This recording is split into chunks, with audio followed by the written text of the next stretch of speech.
করো শ্রবণ প্রভুরি বচন বেদ পাঠশালা। রীতি দুয়ার দাও খুলে করো শ্রবণ প্রভুরি বচন বেদ পাঠশালা। নমস্কার, শুরু হলো বাইবেল অধ্যয়নমূলক অনুষ্ঠান বেদ পাঠশালা। এই অনুষ্ঠানে আপনাকে জানাই আমাদের প্রীতি ও শুভেচ্ছা। নিয়মিত এই অনুষ্ঠানে শুনতে পাবেন ঈশ্বরের বাক্য, পবিত্র বাইবেলের ধারাবাহিক বিশ্লেষণ। আশা করি এই অনুষ্ঠানের মধ্যে দিয়ে আত্মিকভাবে বৃদ্ধি লাভ করছেন।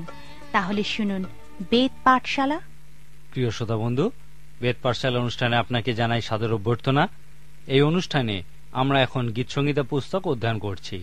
আমরা কতকগুলি আশীর্বাদযুক্ত মানুষ বিষয় গীত অধ্যয়ন করেছি, তারপর আমরা কিছু প্রার্থনা গীত অধ্যয়ন করেছি, আর এখন আমরা তৃতীয় ধরনের গীত অধ্যয়ন করতে চলেছি, যাকে বলা হয় আরাধনা বিষয়ক গীত। আসুন আমরা একসঙ্গে 100 সংখ্যার গীতটি পড়ি। লেখা আছে, সমস্ত পৃথিবী সদাপ্রভুর উদ্দেশ্যে জয়ধ্বনি করো, সানন্দে সদাপ্রভু সেবা করো, আনন্দ গান সহ তাহার সম্মুখে আইসো। তোমরা জানিও সদাপ্রভুই ঈশ্বর, তিনি আমাদিওকে নির্মাণ করিয়াছেন, আমরা তাহারই, আমরা তাহার প্রজা ও তাহার চরানির মেষ। তোমরা স্তব সহকারে তাহার দ্বারে প্রবেশ করো, প্রশংসা সহকারে তাহার প্রাঙ্গণে প্রবেশ করো, তাহার স্তব করো, তাহার নামের ধন্যবাদ করো, কেননা সদাপ্রভু মঙ্গলময়, তাহার দয়া অনন্তকাল স্থায়ী, তাহার বিশ্বস্ততা পুরুষে পুরুষে স্থায়ী। আপনার নিশ্চয়ই মনে আছে যে পুরাতন নিয়মে ঈশ্বরের লোকেদের কাছে এই গীত সংহিতা পুস্তক ছিল ধর্মগীতের সমান। এই গীতগুলি ছিল ঈশ্বরের আরাধনার ক্ষেত্রে বিশেষ গুরুত্বপূর্ণ। পণ্ডিত ব্যক্তিরা মনে করেন 150-এর গীত অন্যান্য গীতগুলি গাওয়ার সময় ধোঁয়াস্বরূপ গাওয়া হতো। প্রত্যেকটা গীত গান করার পর তারা এই 150-এর গীতটি গান করতেন। 100 সংখ্যার গীতটি একটি নিশ্চিত আরাধনা বিষয়ক গীত, যদিও এই গীতটি খুবই ছোট, ইহাতে মাত্র 5টি পদ আছে। এই গীতটি আমাদেরকে বলে যে আরাধনা কি। খুব সাধারণভাবে বলা যায়, আরাধনা হলো ঈশ্বরের উপস্থিতিতে আসা। আমরা জানি ঈশ্বরের উপস্থিতি কতটা সত্য, এবং এই উপস্থিতিতে আমরা আরাধনার মধ্যে দিয়ে প্রবেশ করতে পারি। ঈশ্বরের উপস্থিতিতে প্রবেশ করার জন্য আপনাকে সর্বদা কোনো আরাধনার উপাসনায় যোগ দিতে হবে না। আপনি যে কোনো সময় ঘরে বসেও ঈশ্বরের উপস্থিতিতে প্রবেশ করতে পারেন, বিশেষ করে যখন আপনি ছাড়া আর কেউই সেখানে থাকে না। নিজের ঘরে একাকী ঈশ্বরের উপস্থিতিতে প্রবেশ করার জন্য আরাধনাকে খুবই মূল্যবান মনে করা হয়। এই 100 সংখ্যার গীতটি আমাদেরকে বলে কিভাবে ঈশ্বরের আরাধনা করতে হয়। এখানে রাজা দাউদ খুব সুন্দর একটা প্রতীক ব্যবহার করেছেন। তিনি ঈশ্বরের উপস্থিতিতে আসার ঘটনাটিকে একজন সম্রাটের সামনে আসার মতো করে ব্যাখ্যা করেছেন। সেই সময়ে কেউ যদি রাজার সঙ্গে দেখা করতে যেত, তাহলে তাকে প্রথমে রাজবাড়িতে যেতে হতো। রাজবাড়িতে প্রবেশের জন্য বড় বড় দরজা পার হতে হতো, তারপর একের পর এক বড় বড় বারান্দা পার হতে হতো, তারপর হয়তো তাকে একটা বড় ঘরের দুই পাশে সারিবদ্ধ সৈনিকদের সামনে থেকে যেতে হতো, এবং তারপর তাকে আরো বড় ও লম্বা একটা বারান্দা পার হতে হতো। এইভাবে সে সেই বিশাল একটি দরজার সামনে উপস্থিত হতো, যা হয়তো সোনা বাঁধানো, রত্নখচিত ছিল। সেই দরজাটা পার হওয়ার পরই সে সম্রাটের উপস্থিতিতে প্রবেশ করতে পারত।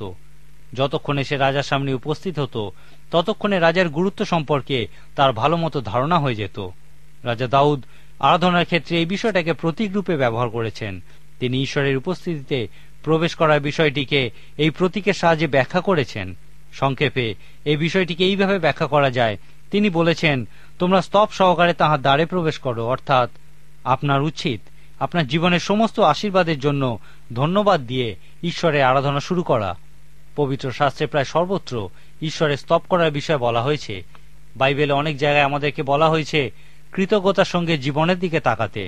কৃতজ্ঞতা আপনার আচরণ পরিবর্তন করে, কারণ এই কৃতজ্ঞতা সমস্ত মন্দ বিষয় থেকে আপনার দৃষ্টি সরিয়ে উত্তম বিষয়গুলির প্রতি আপনার মনোযোগ আকর্ষণ করে। উদাহরণস্বরূপ, কোন প্রতিবন্ধী ব্যক্তির উচিত তার শরীরের যে অংশটা অক্ষম, সেই অংশের জন্য দুঃখ না করে তার সবল অংশগুলির জন্য ঈশ্বরের ধন্যবাদ দেওয়া।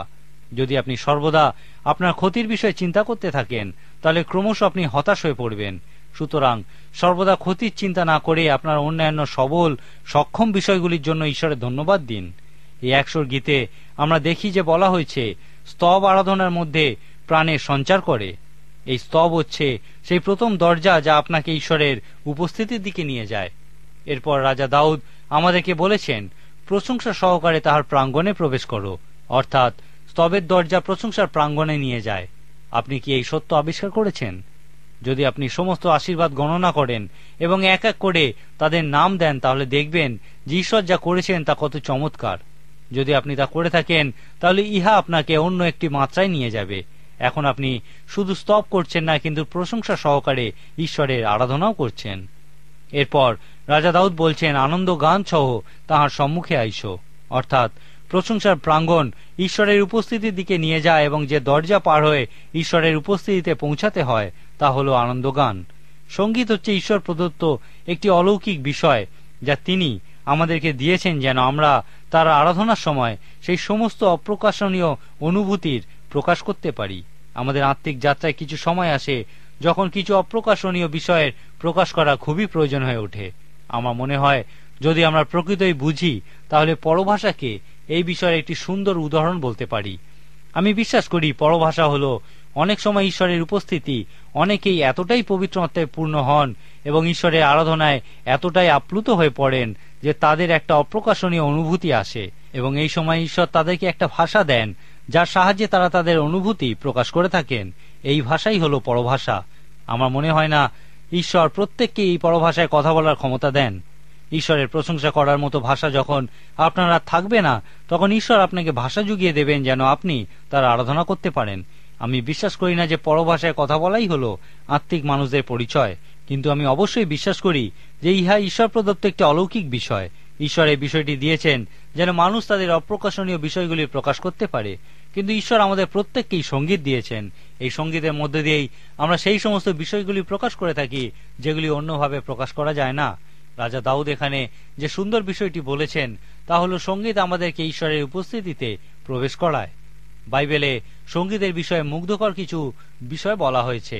আমরা বংশাবলী পুস্তক থেকে জেনেছি যে রাজা দাউদ ঈশ্বরের প্রশংসা সঙ্গীত করার জন্য 4000 যাজককে নিয়ে একটি দল তৈরি করেছিলেন, যাদের কাজ ছিল ঈশ্বরের আরাধনার সময় রাজা দাউদ যে সমস্ত বাদ্যযন্ত্র প্রস্তুত করেছিলেন সেইগুলি বাজিয়ে গান করা। আজকের দিনে আমরা কোনো বাদ্যকর দলে সাধারণভাবে 110 জনের বেশি সদস্য দেখি না, কিন্তু সেই সময় রাজা দাউদ 4000 সদস্য নিয়ে একটা দল তৈরি করেছিলেন, আর যাদের প্রত্যেকেই ছিল পেশাদার বাদ্যকর। চিন্তা করুন ইহা কেমন শুনতে লাগতো। প্রকাশিত বাক্য পুস্তকে আমরা দেখি যে ঈশ্বরের সিংহাসনের চারিপাশে ঈশ্বর এর থেকেও মহান কিছু করতে চলেছেন।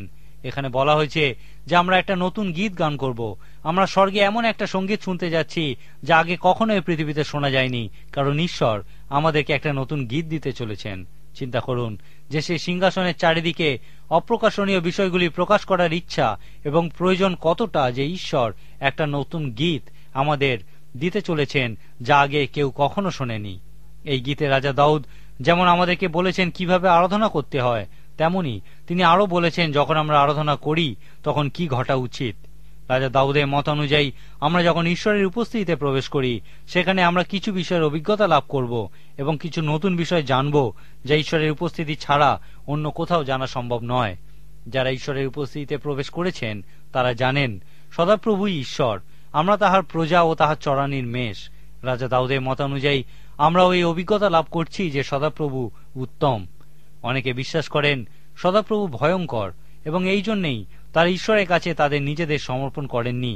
তারা বিশ্বাস করেন যদি তারা কোনো শর্ত ছাড়াই নিজেদেরকে ঈশ্বরের কাছে সমর্পণ করেন, যদি তারা বিশ্বাসীদের সঙ্গে যোগ দেন, তাহলে তাদের জীবন এমন জঘন্য জায়গায় গিয়ে শেষ হবে যে তারা তা চিন্তাও করতে পারেন না। অনেকে মনে করেন তাদেরকে হয়তো শেষ পর্যন্ত জঙ্গলে গিয়ে থাকতে হবে, কিন্তু ইহা কোনো মতেই সত্য নয়। এই গীত বলে যে সদাপ্রভুই ঈশ্বর এবং তিনি উত্তম। আর পবিত্র শাস্ত্রের অন্য জায়গায় আমরা দেখি যে ঈশ্বরের ইচ্ছা উত্তম ও সিদ্ধ। সাধু পৌল আমাদেরকে ঈশ্বরের সেই ইচ্ছার আবিষ্কার করতে বলেছেন যা উত্তম, প্রীতিজনক ও সিদ্ধ। আমাদের প্রতি ঈশ্বরের ইচ্ছা সর্বদা সুন্দর, কারণ ঈশ্বর সুন্দর। এখন যদি আমাদের ঈশ্বরের উপস্থিতির অভিজ্ঞতা না থাকে, তাহলে হয়তো এই কথা বিশ্বাস করা আমাদের পক্ষে কষ্টকর হবে। কিন্তু যখনই আমরা ঈশ্বরের উপস্থিতিতে প্রবেশ করার রাস্তা খুঁজে পাব, তখন একটা বিষয় আমরা অবশ্যই বিশ্বাস করব, যে ঈশ্বর উত্তম। এই গীত অনুযায়ী আমরা বলতে পারি যে ঈশ্বর চান যেন সমস্ত পৃথিবী তার জয়ধ্বনি করে এবং জানতে পারে যে তিনি উত্তম। সমস্ত পৃথিবী এই কথার মধ্যে দিয়েই এই গীতটি শুরু হয়েছে। ঈশ্বর চান যেন সমস্ত পৃথিবী জানতে পারে যে আরাধনা কি, ঈশ্বরের উপস্থিতিতে আসা এবং তার উপস্থিতিতে আনন্দ গান সহ তার আরাধনা করার অর্থ কি। তিনি চান প্রত্যেক ব্যক্তি এই বিষয়ে অভিজ্ঞতা লাভ করুক। এই গীতটি শেষ হয়েছে পুরুষে পুরুষে স্থায়ী এই কথার মধ্যে দিয়ে। ইয়ার অর্থ হল এই পৃথিবীর সমস্ত জাতি, সমস্ত বংশ প্রত্যেকে যেন জানতে পারে ঈশ্বরের উপস্থিতিতে তার আরাধনা কি। মণ্ডলীর ইতিহাসে আমরা যত বড় বড় মহান প্রচারক কার্যকারী দেখি, তারা প্রত্যেকেই প্রথমে ঈশ্বরের আরাধনাকারী ছিলেন, তারপর তার মহান কার্যকারী হয়েছেন। কোথা থেকে সাধু পৌল সর্বকালের সেরা প্রচারকদের মধ্যে অন্যতম প্রচারক হওয়ার অনুপ্রেরণা পেয়েছিলেন? তিনি বলেছেন যে তিনি পুনরুত্থিত খ্রিস্টের দর্শন পেয়েছিলেন এবং তিনি তার উপস্থিতিতে তার আরাধনা করে সময় কাটিয়েছেন। ইহাই ছিল সর্বকালের সেরা প্রচারকদের মধ্যে অন্যতম প্রচারক হওয়ার জন্য তার অনুপ্রেরণা। প্রথমে ঈশ্বরের মহান আরাধনাকারী হতে হবে, তারপর আমরা ঈশ্বরের জন্য কিছু করতে পারব যা প্রকৃতই অর্থবহ হবে এবং প্রচুর ফল উৎপন্ন করবে। এই ছোট্ট গীতটিতে এই ধরনের সত্য বিষয়ে শিক্ষা দেওয়া হয়েছে। রাজা দাউদ যেভাবে ঈশ্বরের উপস্থিতিতে প্রবেশ করার বিষয়ে বলেছেন, আপনি যদি সেই বিষয় পালন করেন তাহলে ঈশ্বরের উপস্থিতিতে কিছু বিশেষ বিষয় জানতে পারবেন। প্রথমত, ঈশ্বর চান যেন প্রত্যেক বংশ, প্রত্যেক জাতির মানুষ রাজা দাউদের আরাধনার অভিজ্ঞতা প্রত্যক্ষ করেন। সেই জন্য আমরা যখন ভাওবাদীদের বিষয় দেখি তখন শুনতে পাই যে যিশায় ভাওবাদী, যিনি ঈশ্বরের উপস্থিতিতে প্রবেশ করেছিলেন, বলছেন, এই আমি প্রভু, আমাকে প্রেরণ করো। ঈশ্বরের জন্য যারা যেতে প্রস্তুত তারা সর্বপ্রথমে ঈশ্বরের কাছে আসে। রাজা দাউদের মতানুযায়ী আমরাও আনন্দের সঙ্গে তার সেবা করার ইচ্ছা নিয়েই তার আরাধনার অভিজ্ঞতা লাভ করি।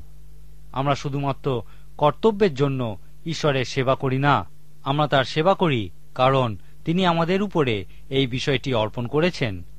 আমরা আমাদের আরাধনার অভিজ্ঞতা থেকে এই ইচ্ছেই সঞ্চয় করি যে আমরা আনন্দের সঙ্গে তার সেবা কাজ করব। এই 100 গীতে আমাদেরকে বলে যে আরাধনা কি, কিভাবে আরাধনা করতে হয়, আরাধনা করার সময় কি ঘটনা ঘটা উচিত এবং আরাধনার ফল কি হওয়া উচিত। আজকের মতো আমার সময় এখানেই শেষ। পরের দিন আমাদের সঙ্গে অবশ্যই উপস্থিত থাকুন, যখন আমরা সেই মুক্তি বা উদ্ধার বিষয়ক একটি গীত অধ্যয়ন করব, যা মুক্তি বা উদ্ধারের 5টি বিভিন্ন পর্যায় ব্যাখ্যা করে। ততক্ষণ পর্যন্ত গীতসংগীতে 100, 107 এবং 150 সংখ্যার গীতগুলি পড়ার মধ্যে দিয়ে ঈশ্বরের আরাধনা করুন। ঈশ্বর আপনার মঙ্গল করুন। প্রিয় শ্রোতা বন্ধু, আজ আর সময় নেই। আপনি যদি প্রভু যীশু ও তার জীবনী সম্পর্কে আরো বেশি কিছু জানতে চান, তাহলে অবশ্যই পত্রের মাধ্যমে আমাদের সাথে যোগাযোগ করুন। যোগাযোগের জন্য আমাদের ঠিকানা হল বেদ পাঠশালা, বিশ্ববাণী, পোস্ট বক্স নম্বর 16925, কলিকাতা 700034। আবার বলছি, বেদ পাঠশালা, বিশ্ববাণী, পোস্ট বক্স নম্বর 16925, কলিকাতা 700034। তাহলে আজকের মতো বিদায় নিচ্ছি। নমস্কার।